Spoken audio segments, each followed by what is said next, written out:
आइए ये करके देखते हैं। एक कांच के गिलास में आधा ग्लास पानी लीजिए। इसमें 1 चमचा शक्कर मिलाकर चमचे से हिलाइए और होने वाली तब्दीली का मुशाहिदा कीजिए। ये तजुर्बा नीचे दी हुई हर एक शय लेकर कीजिए। नमक, शहद, धोने का सोडा, फिटकरी का सफ़ूफ, रेत, गेहूं का आटा, लकड़ी का भूसा, हल्दी का सफ़ूफ, थोड़ा सा तेल, इन सब चीज़ों को लेकर पानी में डालिए और हिलाइए और देखिए कि क्या होता है।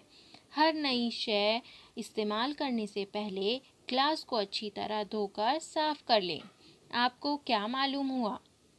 शक्कर, नमक, धोने का सोडा, फिटकरी का सफ़ूफ जैसी अशिया पानी में डालकर हिलाने पर वो गायब हो जाती हैं। वो पानी में मुकम्मल तौर पर हल हो जाती हैं। लेकिन रेत, गेहूं का आटा, लकड़ी का भूसा, तेल, हल्दी के सफ़ूफ के साथ ऐसा नहीं होता। हिलाने पर भी वो पानी में पूरी तरह हल नहीं होते। इससे क्या ज़ाहिर होता है? चंद अशिया पानी में हल हो जाती हैं तो चंद अशिया हल नहीं होती। यानी हमें क्या मालूम हुआ?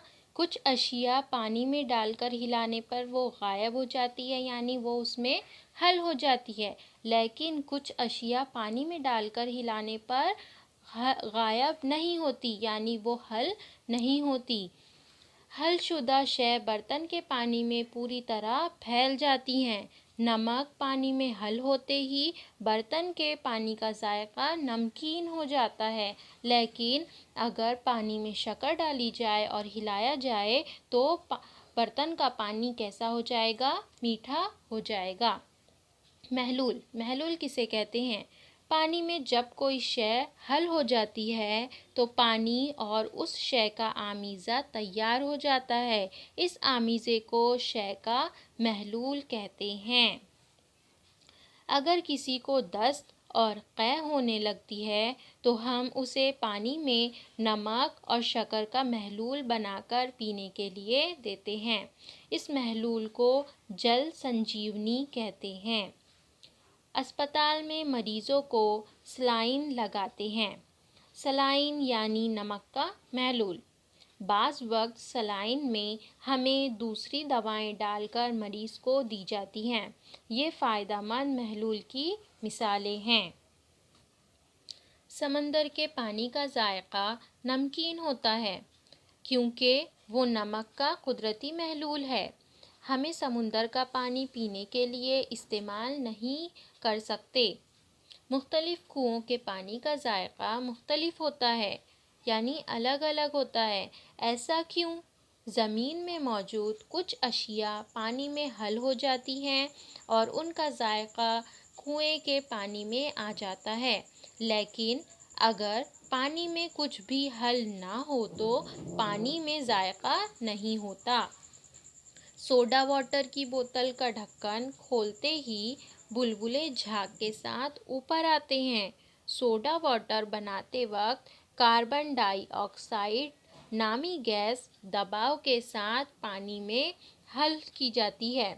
ढक्कन खोलते ही दबाव में कमी वाक़ होती है और वो गैस झाग की शक्ल में बाहर निकलती है। आइए ये करके देखते हैं। एक बड़े बर्तन में पानी भर लीजिए। नीचे दी हुई अशिया जमा कीजिए। कंपास बॉक्स में से प्लास्टिक की पट्टी, रबर, पेंसिल का टुकड़ा, पेंसिल तराश यानी शार्पनर, रबर बैंड और प्रकार। घर में से स्टील का छोटा चमचा, प्लास्टिक का छोटा चमचा, मूंगफली के छिलके, कील, स्क्रू और सिक्के। बाग में से तीलियाँ, कंकर, पत्ते और मिट्टी। इनमें से एक एक चीज़ पानी में डालने पर वो डूबती है या तैरती है, इसका मुशाहिदा कीजिए। आपको क्या मालूम हुआ? रबर, पेंसिल तराश यानी शॉर्पनर, प्रकार, स्टील का चमचा, कील, स्क्रू, सिक्के, मिट्टी, कंकड़ डूब जाते हैं जबकि दूसरी चीज़ें तैरती हैं। इससे क्या ज़ाहिर होता है? बाज़ चीज़ें पानी पर तैरती हैं और बाज़ डूब जाती है।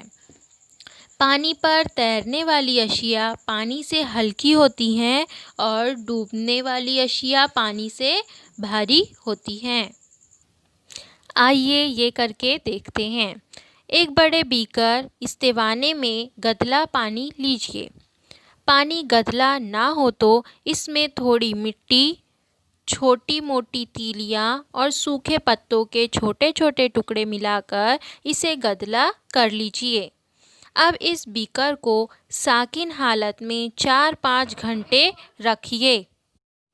एक बीकर लेना है, उसमें गदला पानी डालकर 4 से 5 घंटे तक हमको रखना है बिना हिलाए साकिन हालत में। अब हमको देखना है कि उसमें क्या होता है। आपको क्या मालूम हुआ? पानी की तह में मिट्टी के ज़र्रात जमा हो जाते हैं जबकि तिनके और दूसरा कचरा पानी पर तैरता है। गाद जमा होने के लिए बहुत वक्त लगता है। गाद यानी रेत के छोटे ज़र्रात। इससे क्या ज़ाहिर होता है? मिट्टी के ज़र्रात पानी से वज़नी होते हैं लेकिन जिसामत में बेहद छोटे होने की वजह से इनसे तहनशीन होने की रफ्तार बेहद कम होती है।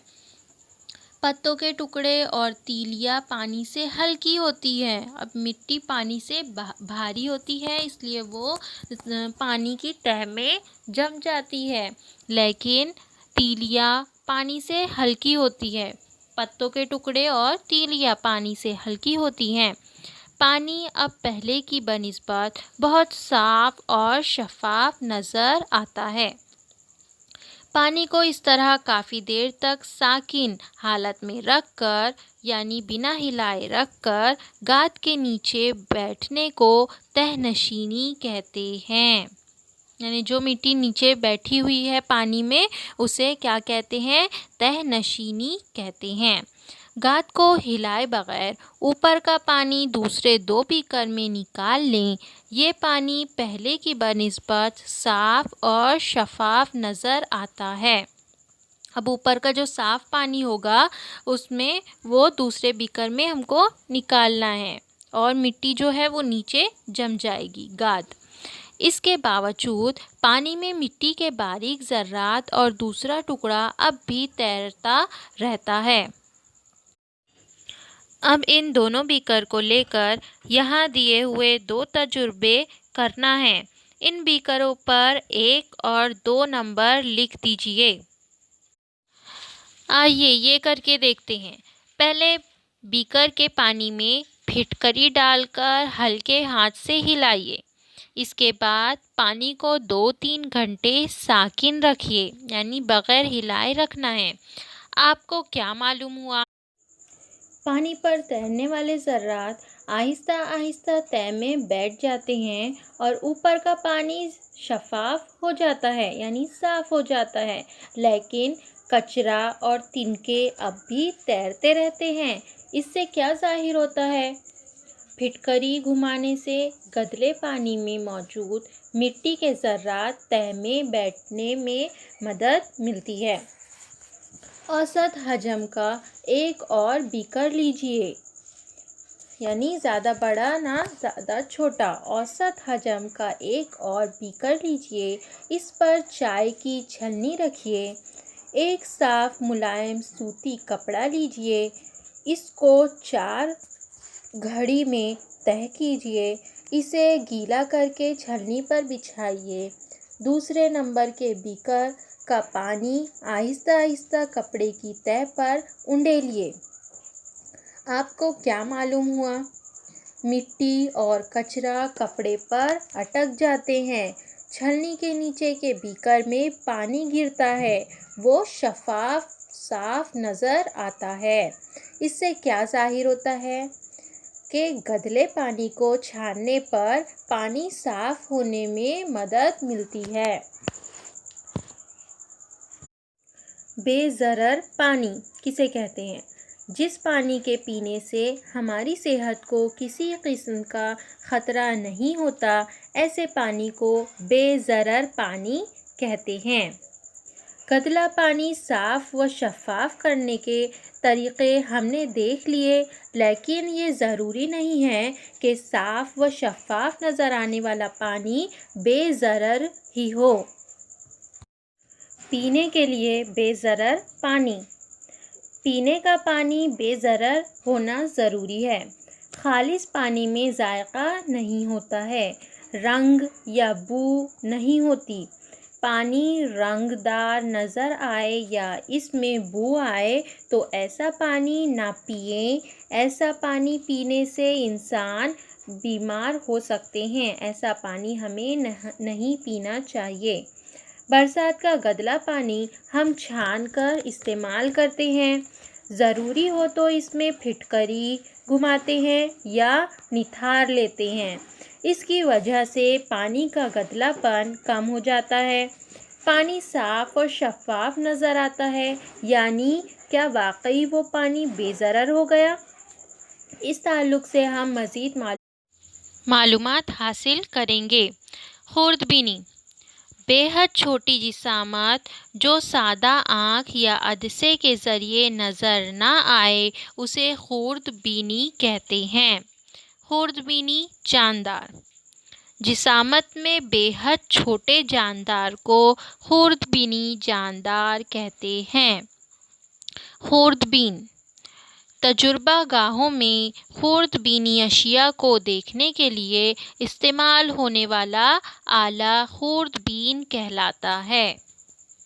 ہمارے ماحول میں کئی خوردبینی جاندار ہیں، لیکن ہم اسے اپنی آنکھوں سے یا چشمے سے ہم نہیں دیکھ سکتے۔ اس کے لیے ایک آلہ یا مشین کا ہونا بہت زیادہ ضروری ہے جسے خوردبین کہتے ہیں۔ خوردبین تجربہ گاہوں میں ہوتی ہے، اس سے ہم کوئی بھی اشیاء کی خوردبین دیکھ سکتے ہیں۔ کیا آپ جانتے ہیں رتی پر دہی یا چھاچھ کا ایک قطرہ کانچ کی ایک پٹی پر رکھ کر اس کا خوردبین کے ذریعے مشاہدہ کرنے پر ہم کو کئی خوردبینی جاندار نظر آتے ہیں۔